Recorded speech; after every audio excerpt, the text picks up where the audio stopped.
Good evening, and welcome to Mystic Sleep Tales. I'm glad you're here. Whatever this day demanded of you, whatever tasks filled your hours, and whatever worries quietly occupied your mind, you can now put them all aside. This is your time. The night is yours, and there's nothing left that demands your attention, nothing that can wait until the morning when the world begins again. So, let yourself relax. You don't need to follow this story closely. You don't need to remember it. These words are here simply to accompany you as you drift, to provide your thoughts with a gentle resting place, like a leaf resting on the surface of still water. If you drift off to sleep before the story ends, the story has done exactly what it was supposed to do. You're safe here. You are welcome here. And wherever this evening finds you, I hope you are warm, I hope you are comfortable, and I hope that, even for a moment, you feel that the world is a quiet and unhurried place. Come, let's go, you and I, to a morning in London in 1874. It is late autumn, perhaps early November, and the city is enveloped in a soft gray silence that drowns out all sound and transforms even the nearest buildings into their own gentle impressions. The mist from the river during the night, as was often the case in those years, hangs in the streets and alleys of South Kensington, filling every space between houses, pressing gently against every window pane, transforming the morning into something slow, private, and wonderfully enclosed. On a narrow street, not far from the great museums and exhibition halls, stands a modest three-story brick building, its facade blackened in places by the soot that settled over everything in Victorian London. From the outside, the building appears quiet, even ordinary. It has a painted door and a brass plaque beside it, with the name of the studio inside written in small, careful letters. From the ground floor windows, if you bring your face close enough to the glass, you can see the warm glow of the gas lamp inside, and perhaps the faint silhouette of someone moving slowly behind the curtains.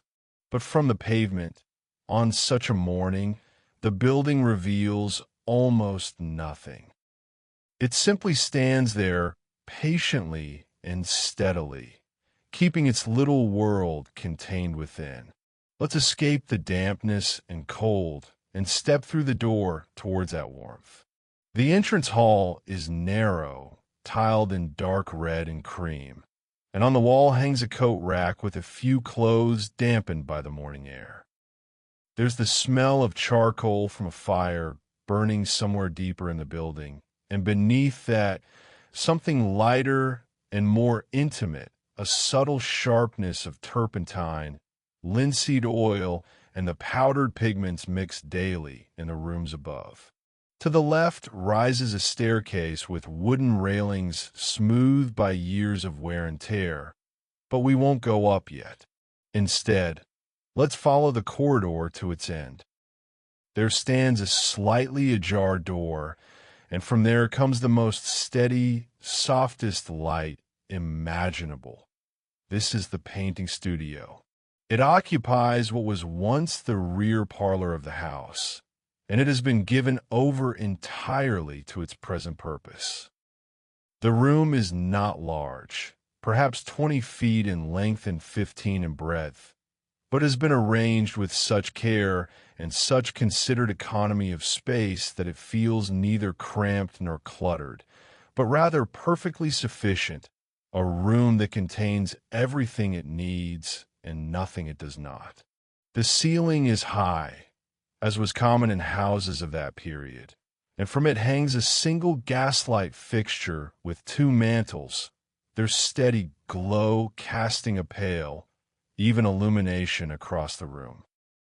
The walls have been painted a soft gray-green, a color chosen not for decoration, but because it rests the eye and does not compete with the colors on the porcelain. Along the far wall, Beneath the window that looks out upon the fog-filled street, there stands a long work table of dark oak, sturdy and deeply scarred by years of use. And upon this table, arranged in a careful line, sit a dozen small teacups. Each cup is white, pure and luminous and smooth, made of the finest English bone china. They rest upon the table without saucers, each one upright and waiting, their glazed surfaces catching the gaslight and returning it as a gentle shine. Some are perfectly plain, untouched, their whiteness as clean as fresh snow. Others have already received the first layer of painted decoration, and upon these you can see the faintest outlines of floral forms, roses and forget-me-nots, and small trailing leaves, sketched in the palest possible tones of color, barely more than suggestions of what they will eventually become. These are the cups that have been through the kiln once already, their first colors fused into the glaze, and they are waiting now for the second layer, the careful deepening of tone and detail that will bring each petal and each stem into sharper being. At the near end of the table, closest to where we have entered, a woman sits upon a high-backed wooden stool. She is perhaps 40 years of age, though it is difficult to say with certainty, for her face carries the particular kind of composure that comes not from youth, but from long familiarity with her work. Her hair, which is a warm chestnut brown touched here and there with gray, has been gathered simply at the back of her head and pinned in place. She wears a plain dress of dark blue wool, practical and unadorned, with sleeves that have been rolled back just past her wrists to keep them clear of the paint. Over the dress, she has tied a linen apron, once white but now marked with years of small colored smudges, each one a record of some past afternoon's labor, a trace of cobalt here, a faint impression of rose madder there. Her hands are clean, however, washed carefully before she began, and they rest now upon the edge of the table with the particular stillness of someone who is about to begin something that requires great patience and absolute precision. Before her, on the table, arranged within easy reach, are the tools of her craft. There is a small porcelain palette, no larger than a saucer, upon which several mounds of powdered pigment have been placed, each one a different color. The pigments are made from ground minerals and metallic oxides, the same materials that have been used to paint porcelain for centuries, and each color has a name that carries the weight of long tradition.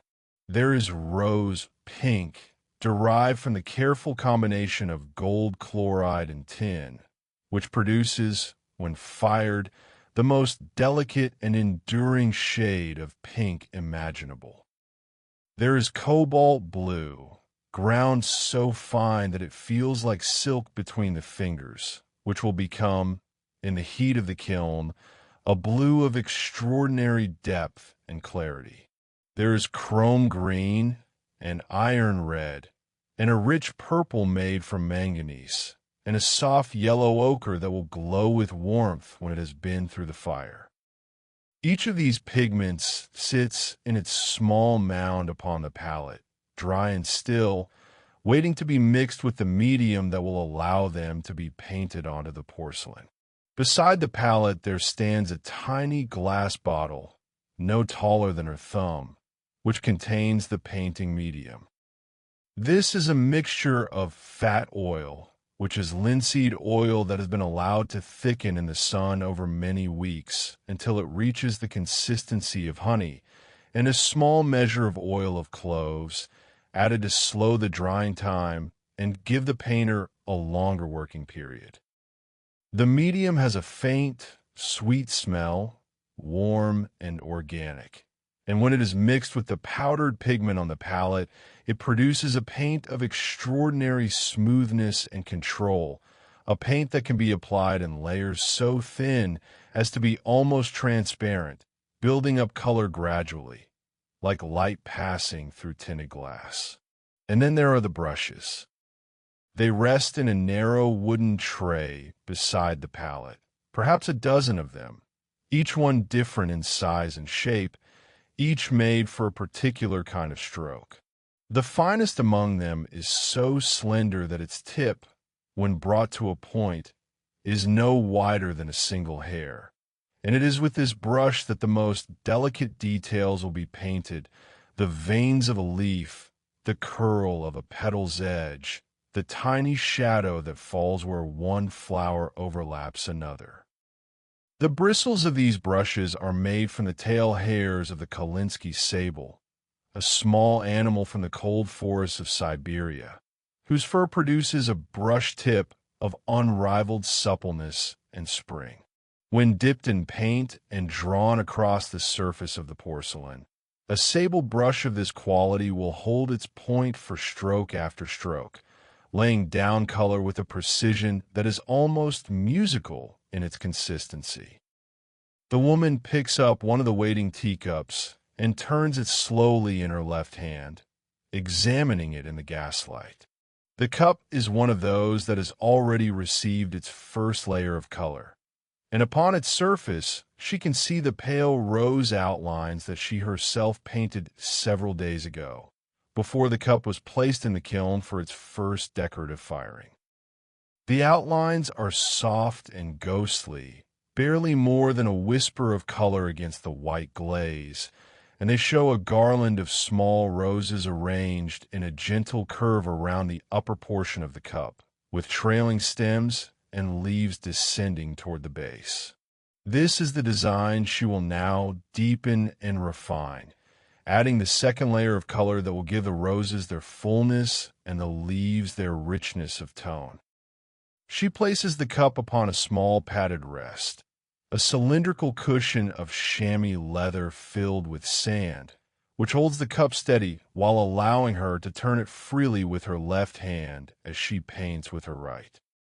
Then she takes up the palette and, using a thin steel spatula, mixes a small quantity of rose pink pigment with a drop of the fat oil medium, working the two together with slow circular motions until the paint is perfectly smooth, free of any grain or lump, and of exactly the right consistency, thick enough to hold its shape when applied, but thin enough to flow from the brush in a clean and even line.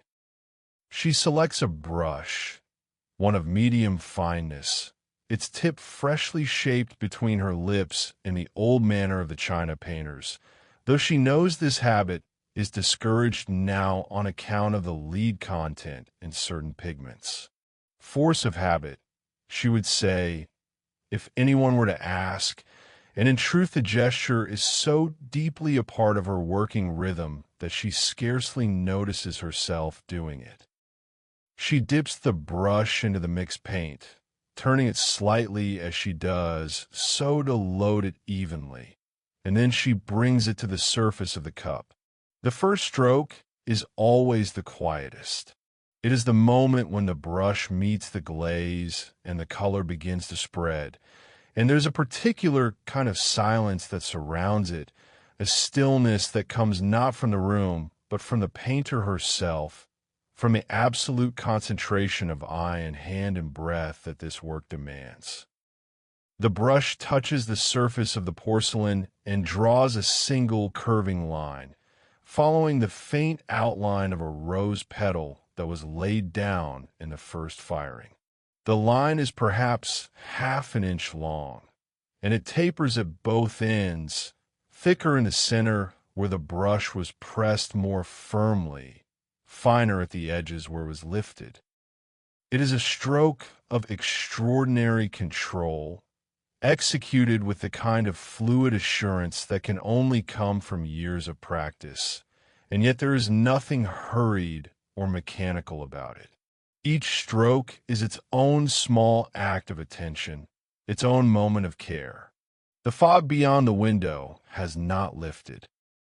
If anything, It has grown thicker in the time since she began, and the street outside is now entirely invisible, replaced by a uniform pale gray that presses against the glass like something soft and living. The gaslight within the studio burns steadily, its warm glow reflected in the white surfaces of the waiting teacups, in the glass of the pigment bottles, and in the smooth, dark surface of the oak work table. The room is wonderfully quiet. There is no sound from the street, for the fog has swallowed it. There is only the faint hiss of the gas mantle above, and the occasional soft click of the brush being laid down upon the palette, and the slow, steady breathing of the painter as she works.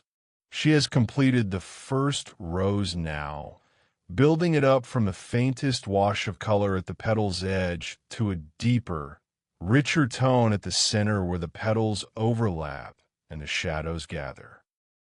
The process has taken perhaps 20 minutes, though time in this room moves at its own pace, unhurried and unmeasured, governed not by the clock on the mantelpiece, but by the slow rhythm of the work itself. She turns the cup slightly upon its cushion and begins the second rose, which sits just beside the first, its petals opening in a slightly different direction, catching the imagined light from a slightly different angle. The colors she uses are almost the same, rose pink with the faintest addition of iron red for warmth, but she adjusts them subtly for each flower, so that no two roses in the garland are quite identical, just as no two roses in a garden are ever quite the same. If you're still listening, that is lovely, and if you're beginning to drift, that is lovely too. Let your breathing continue to slow. Let your body continue to soften. There is nothing here that needs your effort or your attention. There's only this room and this quiet morning and the patient work of a painter who has done this 1,000 times before and will do it 1,000 times again, each time with the same care, the same steadiness, the same unhurried grace. The other painters have begun to arrive. They come in quietly, one by one, hanging their coats in the entrance hall and ascending the stairs to the rooms above, or settling at their own places along the work table.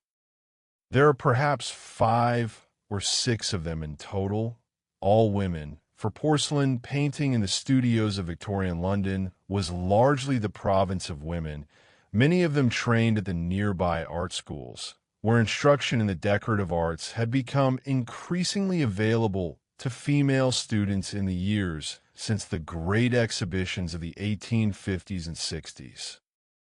They greet one another softly, with small nods and murmured good mornings, and then they too settle into their work, taking up their own cups and their own brushes and their own palettes, and the studio fills with the gentle, collective quiet of shared concentration. There is something deeply restful about a room in which several people are working in silence at the same task. It is not the silence of emptiness or of absence, but rather a silence that is rich and full, a silence made up of many small sounds that blend together into a single texture, like the sound of rain upon a roof. There is the whisper of brushes upon porcelain, and the soft clink of a cup being set down upon the table, and the faint scrape of spatula mixing paint upon a palette, and the slow rustle of fabric as someone shifts upon her stool. Together, these sounds create a kind of ambient stillness, a gentle backdrop against which the mind can rest and the thoughts can slow. The painter at the near end of the table has moved on to the leaves now. She has mixed a green from chrome oxide, tempered with a touch of the yellow ochre to give it warmth, and she is painting the leaves that curl and trail between the roses with the same delicate precision she brought to the petals. Each leaf is painted in several stages, First, a pale wash of the lightest green to establish its shape, then a second layer of deeper color along the central vein and at the base where the leaf meets the stem, and finally the finest details, the tiny serrations along the leaf's edge, the branching secondary veins, the small area of highlight where the light would catch the surface of the leaf in life. The whole process requires an intimacy with botanical form that goes far beyond mere observation. It requires a kind of knowing, a deep familiarity with the way that plants grow and leaves unfurl and petals overlap, that can only come from years of drawing and painting the same subjects over and over, until the hand remembers what the eye has seen. In the corner of the studio, away from the work table, there stands a small cast-iron stove, its door slightly ajar, and within it a fire of coals burns with a steady, orange glow. The stove is not large enough to heat the room fully, but it takes the edge off the November chill, and its warmth radiates outward in gentle ways that can be felt most strongly near the stove itself, and less so toward the window, where the cold air presses in from outside. The stove also serves another purpose, for upon its flat top there sits a small copper kettle, and within the kettle water is heating slowly, making no sound yet, not even the faintest simmer, for it has not been on the stove long enough. The kettle is for tea, which will be made at 10:30, as it is every morning, in a plain brown teapot that sits upon a shelf beside the stove, ready and waiting with its leaves already measured in. The gaslight in the studio burns without flicker, steady and sure, casting its pale golden illumination across the work table and the cups and the bent heads of the painters. Outside the window, the fog continues its patient occupation of the street. A horse and cart passes somewhere nearby, its hooves muffled by the damp air, its iron-rimmed wheels making a soft, rolling sound upon the cobblestones, and then it is gone, absorbed back into the gray, and the silence returns deeper than before. The painter has finished the leaves on the first cup and has set it aside upon a folded cloth at the far end of the table, where it will rest until the paint has dried sufficiently for it to be handled again. She will not touch it again today. Tomorrow, or perhaps the day after, she will return to it to add the final details, the gilding along the rim and handle, the tiny stamens at the center of each rose, the thin gold line that will encircle the base. But for now, the cup sits quietly, its roses and leaves still fresh and slightly glossy from the oil in the paint, each color so vivid against the white that it seems almost to glow from within. She reaches for the next cup in the row. This one is plain, untouched, its surface a pure and unbroken white. She turns it in her hand, feeling its weight, which is almost nothing, for bone china is the lightest and most translucent of all ceramic bodies, made from a mixture of bone ash, feldspar, and kaolin that, when fired at great heat, becomes a material of extraordinary delicacy and strength. She holds the cup up to the gaslight and can see the faint shadow of her fingers through the wall of the cup. So thin is the porcelain, so perfectly has it been made. This is one of the qualities that makes bone china so beloved, this luminous translucency, this sense that it is barely there at all, that it is more light than substance, more air than earth. She places the cup upon the cushion and begins the first stage of decoration, the outlining of the design.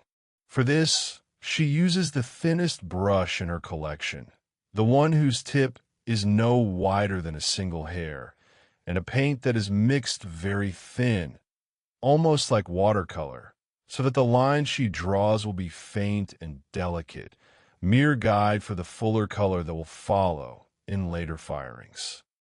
She works slowly, turning the cup with her left hand as her right hand guides the brush, and the design begins to appear upon the white surface in the palest possible lines, a garland of roses and small trailing flowers, each one placed with the precision of long practice, each curve and angle measured by the eye alone, for there are no pencil marks upon the porcelain, no transfer patterns, no guides of any kind. The design exists first in the painter's mind, held there complete and entire, and it flows from that inner vision through her hand and her brush and onto the surface of the cup, as naturally and as inevitably as water finding its way downhill. This is the work. This is the slow, quiet, patient, endlessly careful work of the porcelain painter, and it fills the hours of the morning the way light fills a room, gradually and without announcement, until suddenly the morning has become the afternoon, and the kettle upon the stove has boiled and been poured, and the tea has been drunk, and the cups have been refilled, and the fog outside the window has neither lifted nor thickened, but simply continued in its gentle, gray persistence, holding the world at bay. Distance, keeping everything soft and close and still. The second cup is progressing well. The outlines of the roses are in place now, drawn in that impossibly fine hand, and the painter has begun to fill in the first wash of color, a pale blush of rose pink that she applies in broad, soft strokes, letting the translucency of the pigment do much of the work for her. At this stage, the flowers look almost ghostly, as though they are not quite real, as though they're the memory of roses rather than the depiction of them. This is deliberate. Each layer of color upon porcelain must be fired in the kiln before the next can be applied, and so the image is built up gradually over many sessions and many firings, each one adding depth and definition, each one bringing the painted flower closer to its final form. A single cup might pass through the kiln 3 or 4 times before it is finished, and between each firing there are hours of painting, and between each session of painting there are hours of waiting, and this rhythm of application and patience, of work and stillness, gives the process a quality that is almost meditative, a quality that suits the temperament of those who choose this kind of life. The painter beside her, a younger woman with fair hair braided and pinned beneath a small cap, is working on a different design entirely. Her cups are to be decorated with cornflowers, that particular shade of blue that seems to carry within it the memory of summer skies and open fields, and she has mixed her cobalt pigment with the utmost care, testing the shade upon a small tile before committing it to the porcelain. The cornflower is a simpler form than the rose, its petals more angular, its structure more open, and it requires a different kind of brushwork, bolder and more direct, with each petal laid down in a single confident stroke. She works with a slightly larger brush than her colleague, and her movements are quicker, though no less precise, the strokes coming in a steady rhythm, one after another, like the ticking of a quiet clock. Between them, at the center of the table, there is a small glass jar filled with clean turpentine, and each painter dips her brush into this jar from time to clean it before taking up a new color or returning to the palette to remix a shade that has begun to dry. The turpentine gives off its faint, resinous smell, which mingles with the scent of the coal fire and the linseed oil and the damp wool of the coats hanging in the hallway, and together these smells create an atmosphere that is particular to this place and this work, an atmosphere that any visitor would carry with them long after leaving. the way one carries the scent of a garden after an afternoon spent among the flowers. Let your thoughts settle now, if they have not already. Let them rest upon whatever surface they find most comfortable. The image of the teacups upon the table, perhaps, or the quiet warmth of the coal fire in the corner, or the steady presence of the fog beyond the window. There is no need to follow each detail. There is no need to hold on to anything. Simply let the words move past you like the slow current of a stream, carrying you gently along, asking nothing of you in return. The morning is past its middle point.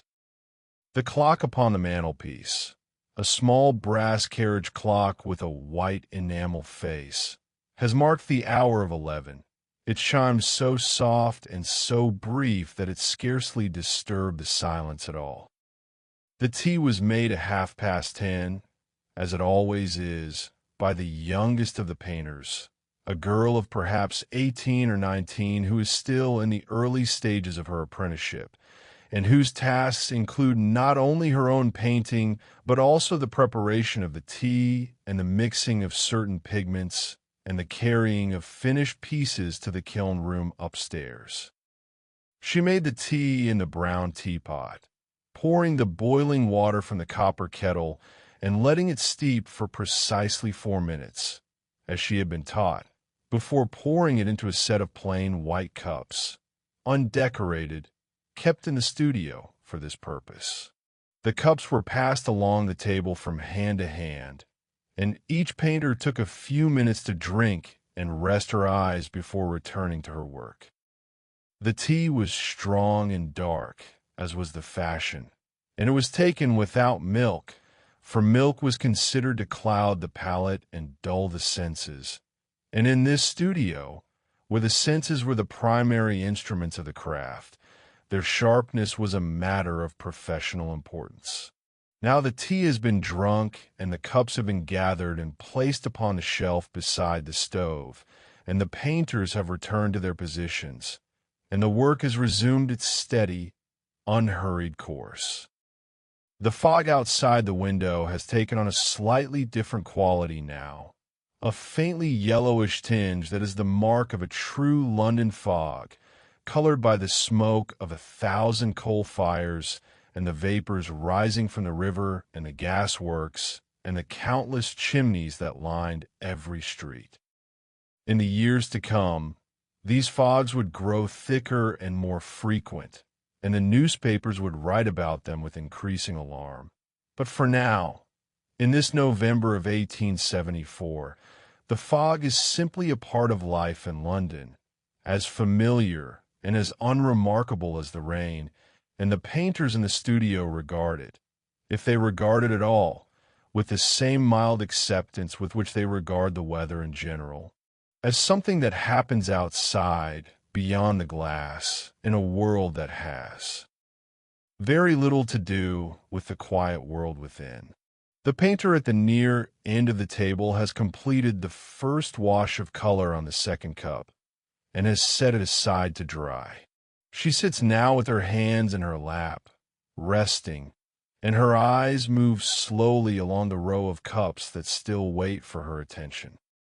There are 10 more, each one a small white vessel of perfect form, and each one will receive, in its turn, the same careful treatment, the same slow building up of color and detail, the same patient progression from blankness to beauty. She does not think of this as a burden. She does not feel the weight of repetition or the tedium of routine. Each cup is its own small world, its own particular challenge, and the satisfaction of completing one well is always enough to carry her into the next. She reaches for the third cup and turns it in her hand, and as she does so, her eye catches the faint, ghostly reflection of the gaslight in the glaze, a tiny point of gold that moves across the white surface as the cup turns, like a small star drifting across a winter sky. It is a beautiful thing, this interaction of light and porcelain, And it is one of the reasons she loves this work, this constant intimacy with surfaces that are both solid and luminous, both earthly and somehow ethereal. Bone china, when it has been properly fired and glazed, has a quality that no other material quite possesses. It is warm to the touch, but cool to the eye. It is strong enough to hold boiling water, yet thin enough to let light pass through. It rings when tapped lightly with a fingernail, with a clear, high, singing tone that seems to come from somewhere deeper than the cup itself, as though the very material were alive with some quiet inner music. She places the third cup upon the cushion and begins again. The brush dips into the paint. The tip comes to the surface of the porcelain. The first line appears, finer than a spider's thread, pale as morning light, and the rose begins to take form once more, as it has 1,000 times before in this room, upon this table, under this steady, unchanging gaslight, while the fog drifts and the coal fire hums, and the morning turns slowly toward afternoon. The painter across the table has begun a different stage of her work. She has taken up a cup that has already been through 2 firings, its cornflowers now vivid and fully formed upon the white ground, and she is applying the gilding. This is a separate and specialized skill, and it requires a different set of materials and a different kind of brush. The gold she uses is not paint, but rather a preparation of actual gold, finely powdered and suspended in a medium of mercury and bismuth, which gives it a thick, paste-like consistency and a distinctly metallic smell. It is applied with a brush that is somewhat stiffer than the painting brushes, for the gold preparation is heavier and more resistant to the stroke, and it must be laid down with a firm, even hand to achieve the smooth, unbroken line that is required. When it has been fired in the kiln, the gold will emerge dull and matte, and it must then be burnished by hand with a smooth agate tool until it gleams with the warm, deep luster that is the hallmark of fine porcelain gilding. She draws a thin line of gold along the rim of the cup, turning it slowly upon its cushion as she works, and the gold catches the gaslight and shines with a subdued richness that seems to warm the cup from within.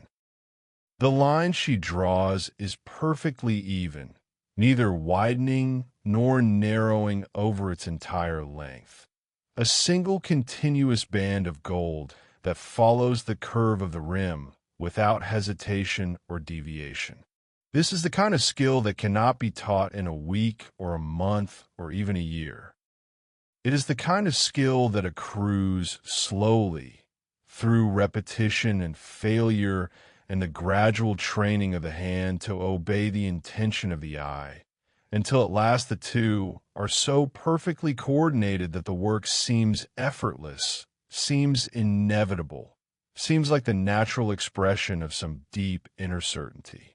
The gilding of the handle is even more demanding, for the handle is narrow and curved and presents a surface that is difficult to access with the brush.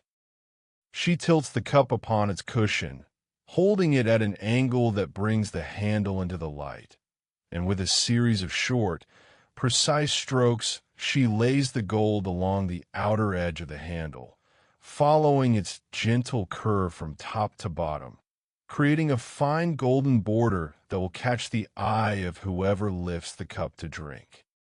There's something especially pleasing about the handle of a well-made teacup, the way it accommodates the finger, the way it balances the weight of the cup, the way it connects the vessel to the hand that holds it.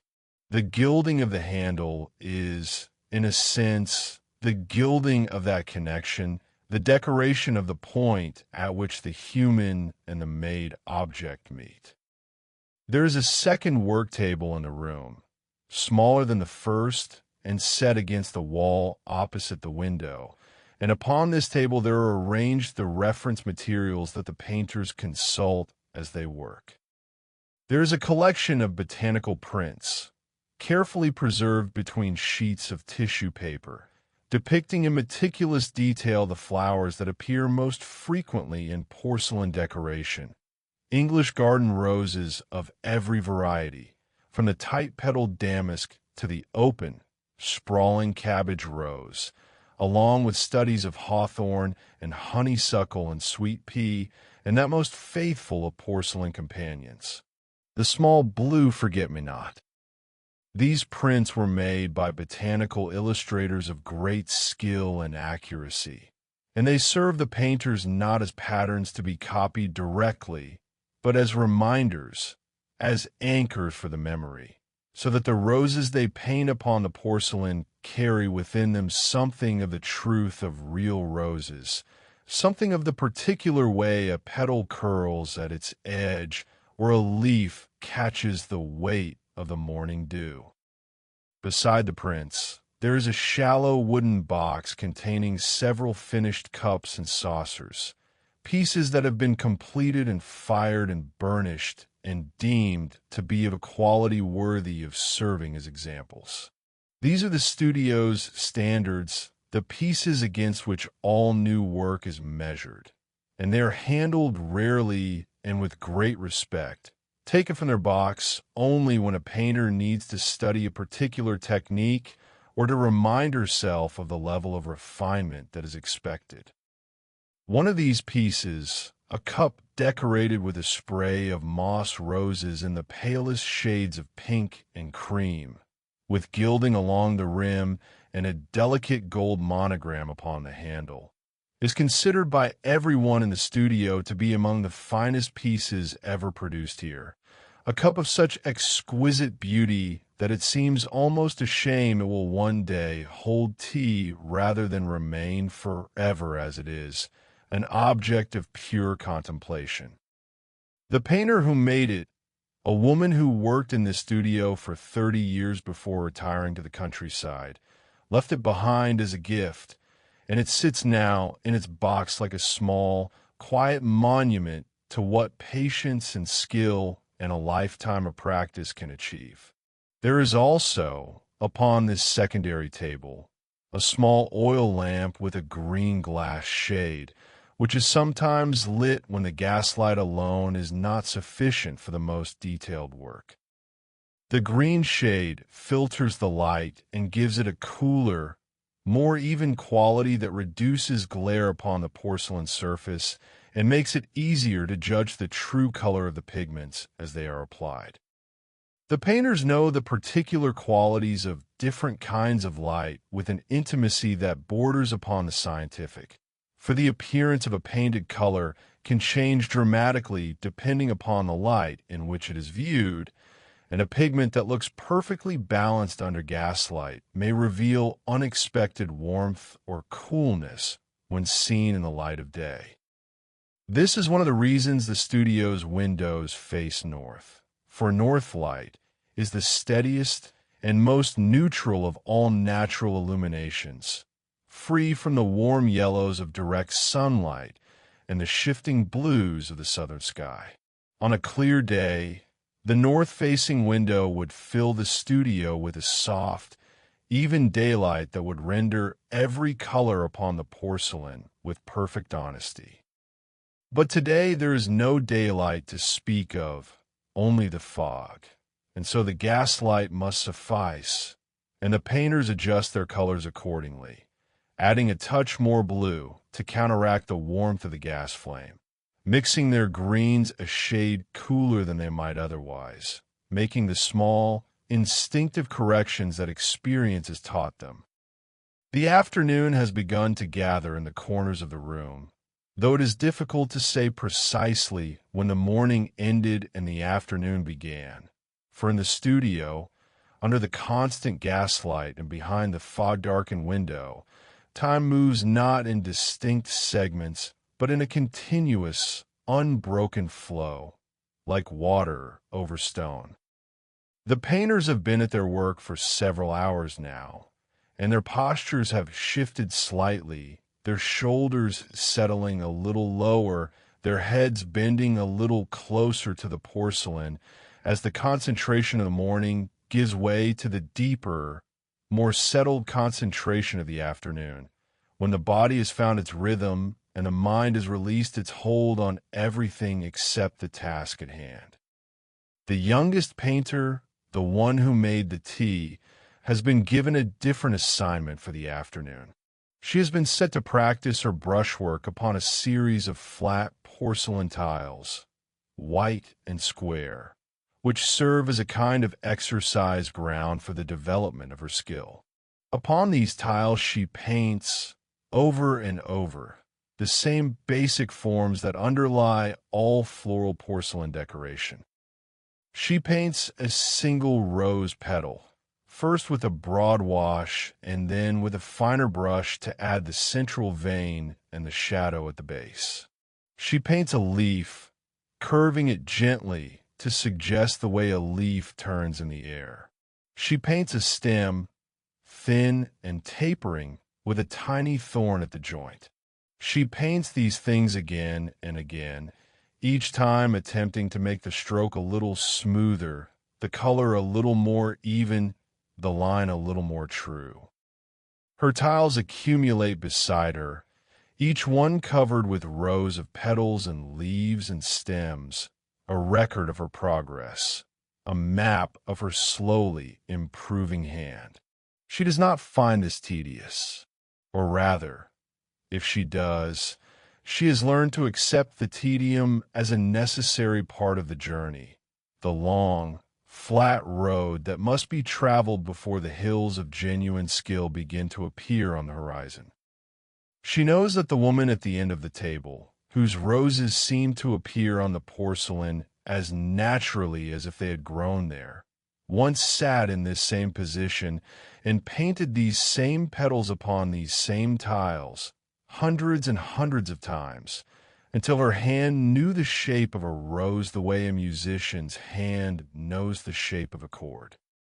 And she knows that one day, if she persists, if she continues to show up each morning and take her place at the table and dip her brush into the paint and try, once more, to make the line a little better than it was the day before, she too will reach that place of quiet mastery, that place where the effort becomes invisible and the work becomes a kind of breathing. The fire in the stove has settled into its afternoon state, a deep bed of orange coals with only the occasional flicker of flame above them, radiating a steady warmth that reaches every corner of the room. The copper kettle has been refilled and placed back upon the stove, where it sits in patient silence, waiting for the hour of 3 o'clock, when tea will be made again. The gaslight above continues its unwavering illumination, casting no shadows, playing no tricks, simply providing the even, neutral light that the work requires.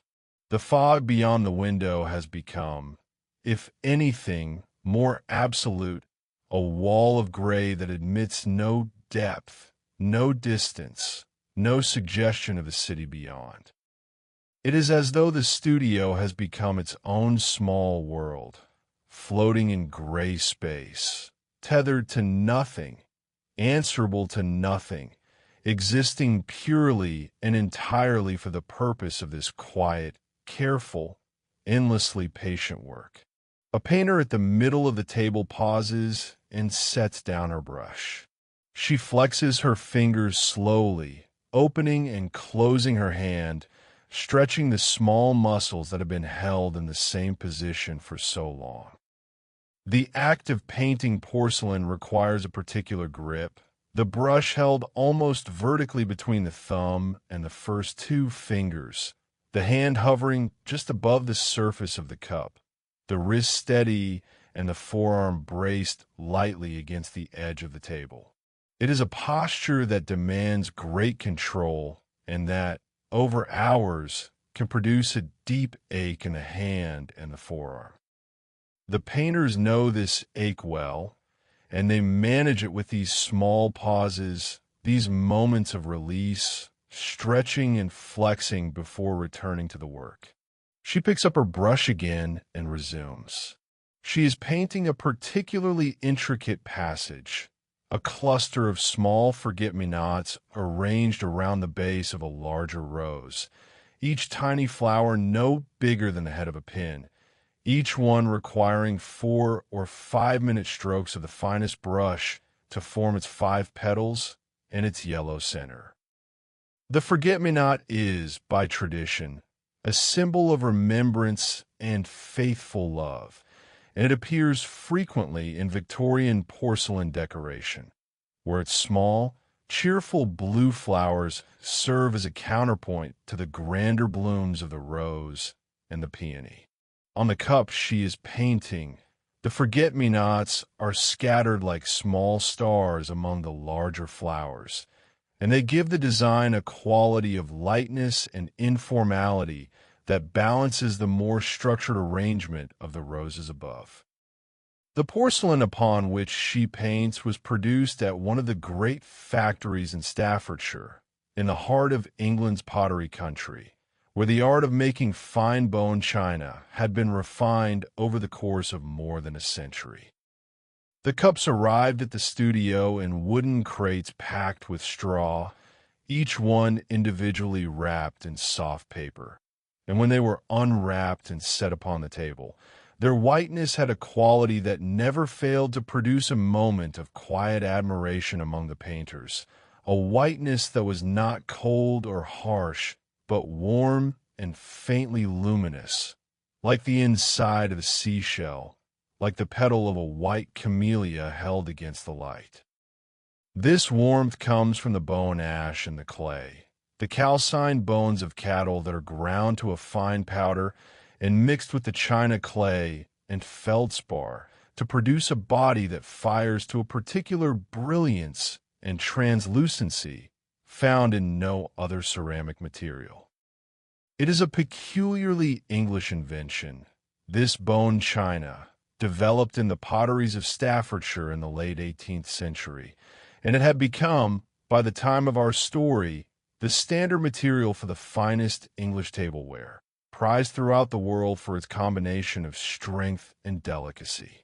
The process by which a teacup travels from the factory floor to the painter's table is itself a long and intricate one. The clay must be mixed and aged. The cup must be formed, either by pressing it into a mold or by turning it upon a lathe. It must be dried slowly to prevent cracking, and then fired at a temperature exceeding 1,000 degrees in a great coal-fed kiln. The heat sustained for many hours until the clay has been transformed into something new, something hard and white and ringing. Then it must be glazed, dipped into a bath of liquid glaze that covers every surface in a thin, even coat, and fired again, this time at a slightly lower temperature, until the glaze has melted and fused with the body to form the smooth, glassy surface upon which the painter will work. By the time a cup reaches this studio, it has already been through the hands of a dozen skilled workers and the fires of 2 kilns, and it carries within it the accumulated labor and knowledge of an entire tradition. The painters are aware of this, though they do not speak of it often. They understand that their work is one part of a much longer chain, a chain that begins with the digging of clay from the earth and ends with the quiet moment when someone, somewhere, lifts a finished cup to their lips and drinks. They're the ones who add the beauty, who transform a functional object into something that is also a work of art, and this gives their labor a particular significance that they feel, even if they do not always articulate it. Each rose they paint, each leaf, each tiny gilded line, is a gift that will outlast them, a small offering of color and form that will bring pleasure to people they will never meet, in rooms they will never enter, on afternoons they will never see. There's a gentle rhythm to the studio now, a pulse that is felt rather than heard, the collective rhythm of half a dozen women working in harmony, each at her own pace, each absorbed in her own cup and her own brush and her own small corner of the table, and yet all of them contributing to the same shared atmosphere of concentration and calm. It is not unlike the rhythm of a garden in summer, where each plant grows at its own rate and in its own direction, and yet all of them together produce a single, unified impression of abundance and peace. The hours continue to pass. The carriage clock upon the mantelpiece marks each one with its small, soft chime, and the painters take note and continue. The tea is made at 3, as it was at 10:30, by the youngest painter, who rises from her stool and crosses to the stove with the same quiet purpose with which she does everything in this room. The kettle has reached a gentle simmer, and she lifts it from the stove and pours the water into the waiting teapot, and the steam rises in a thin white column and disappears into the still air above. The tea steeps. The cups are filled. The painters drink. And then they return to their work, and the afternoon continues, and the fog continues, and the gaslight burns, and the small white cups upon the table receive, one by one, their garlands and their gilding and their small, faithful flowers. The painter at the end of the table has completed 4 cups now and is working on the 5th. Her palette has been replenished once during the afternoon, the spent pigment scraped away and fresh mounds placed in its stead, and the glass bottle of medium has been uncorked and recorked several times as she has adjusted the consistency of her paint. Her brushes have been cleaned and reshaped in turpentine, and the water in the cleaning jar has turned a soft, milky pink, colored by the accumulated washings of the morning's roses. She does not hurry. She has never hurried. Speed, in this work, is not a virtue, but a liability, a source of error and imprecision that can ruin hours of careful labor with a single misplaced stroke. The pace she maintains is the pace of the work itself, and it is a pace that admits no urgency, no anxiety, no concern for anything beyond the next brush stroke and the next cup and the next small, perfect flower. If you're still with me, resting and listening, that is a gentle thing, and I'm glad of your company. And if you have already begun to drift towards sleep, carried there by the quiet of the room and the steady repetition of the work, then that is a gentle thing too, and I wish you well upon your way. Sleep is coming, or it is already here, and either way, it is welcome, and you may go to it without hesitation, without worry, without any last thought to trouble the stillness of the night. The studio will be here in the morning. The cups will be here. The painter will be here. And the fog, too, will be here, soft and gray and patient, holding the world in its gentle embrace. The afternoon is drawing on. The light beyond the window, what little of it there has been, is beginning to fade, and the fog has taken on a deeper, darker tone, a gray that borders upon blue, as the autumn evening begins its early descent upon the city. Inside the studio, nothing changes. The gaslight continues its steady illumination, indifferent to the coming dark, and the painters continue their work, their brushes moving across the porcelain with the same unhurried precision they have maintained all day. The stove has been fed once more, a few fresh coals added to the bed of embers, and the warmth in the room has settled into a deeper, more pervasive comfort, the kind of warmth that seems to enter the bones and soften the muscles and make the whole body feel heavy in content.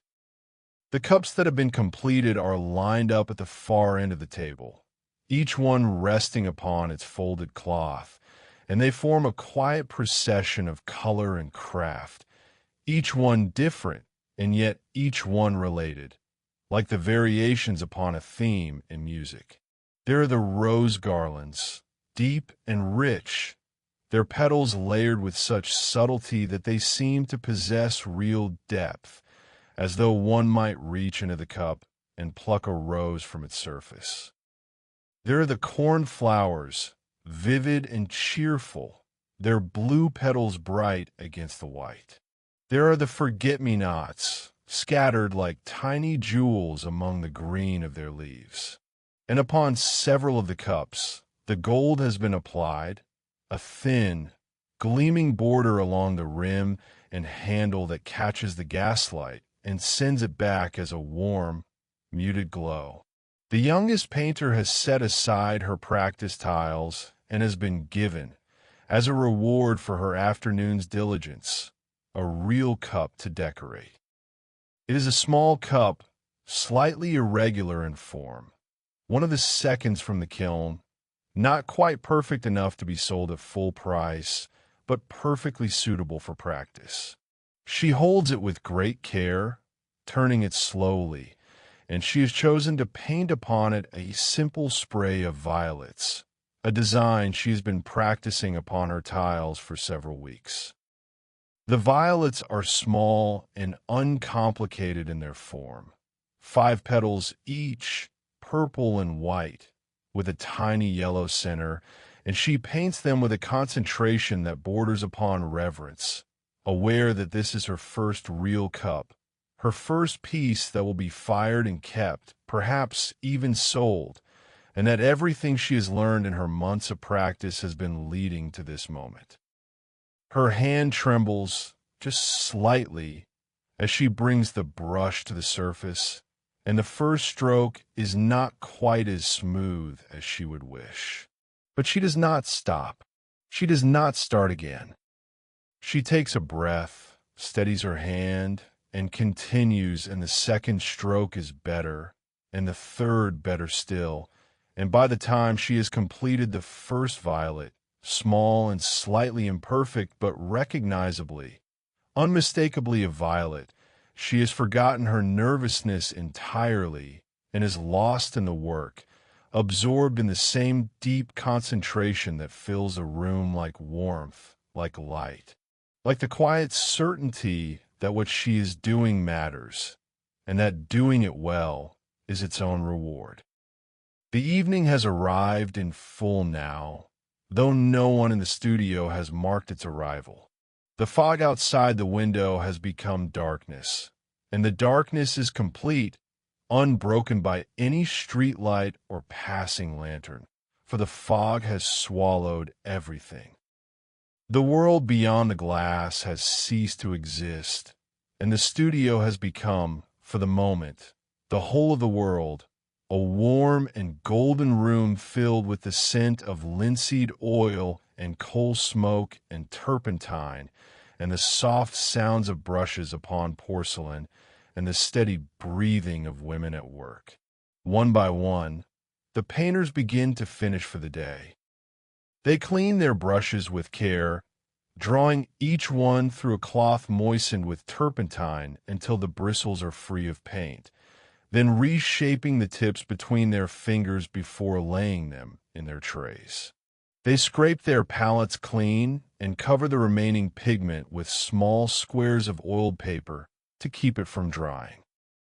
They place their finished and unfinished cups upon the shelves that line the wall behind the work table, each cup in its appointed place, labeled with a small tag that identifies the painter and the stage of completion. These rituals of closing are performed with the same quiet deliberation as the rituals of opening, and they give the end of the working day a sense of order and completeness that is deeply satisfying. The fire in the stove is allowed to die down, its coals settling into ash with a soft, whispering sound.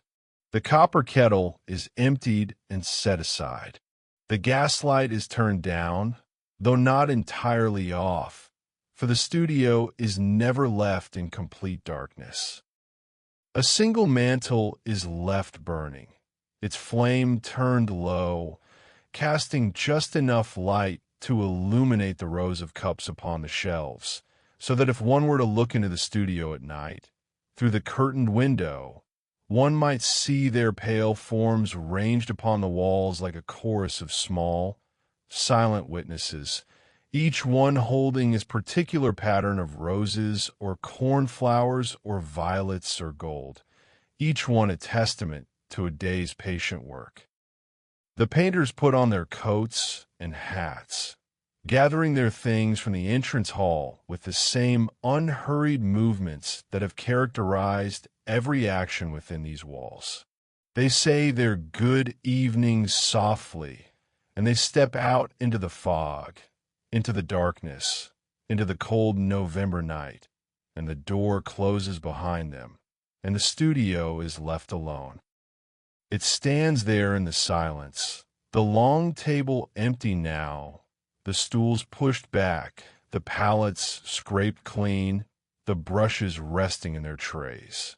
The single gaslight burns, low and steady, and its pale, golden glow falls upon the cups that line the shelves, illuminating their painted surfaces with a light that seems almost tender, almost protective, as though the light itself understood the fragility and the beauty of the things it touches. The roses glow, the cornflowers gleam, the gold catches fire and holds it, and the white, unpainted cups at the end of the row wait in their perfect blankness, ready for tomorrow, ready for the brush, ready for the patient hand that will bring them, one by one, into bloom. The fog presses against the window. The stove ticks as it cools. The clock upon the mantelpiece marks the passing of another quarter hour with a chime so faint it might have been imagined. And the studio rests, and the night settles in around it, and the city, muffled in its gray blanket, goes slowly, gently, quietly to sleep. And so, perhaps, may you, if sleep has not already found you, then let it find you now, in this quiet moment, in this still and gentle place. Let your breathing slow to match the rhythm of the room. Let your thoughts become as soft and as simple as the fog outside the window, formless and unhurried, drifting where they will. There's nothing to hold on to and nothing to let go of. There is only this moment and this quietness and the warm, steady knowledge that the night is here and the day is done and all is well. Thank you so kindly for spending this evening here. It was a pleasure and a privilege to share this quiet room with you. If you enjoyed your time together, perhaps you would like to revisit another evening with smaller cups, calmer brushstrokes, and a softer, gray mist that keeps the world at a comfortable distance. You're always welcome here. And if you wish, you can leave a quiet thought down, like a small flower left on a doorstep, to let us know you were here and that the evening was peaceful, and subscribe. Until next time, rest well, sleep soundly, and may your dreams be as gentle as the light on porcelain.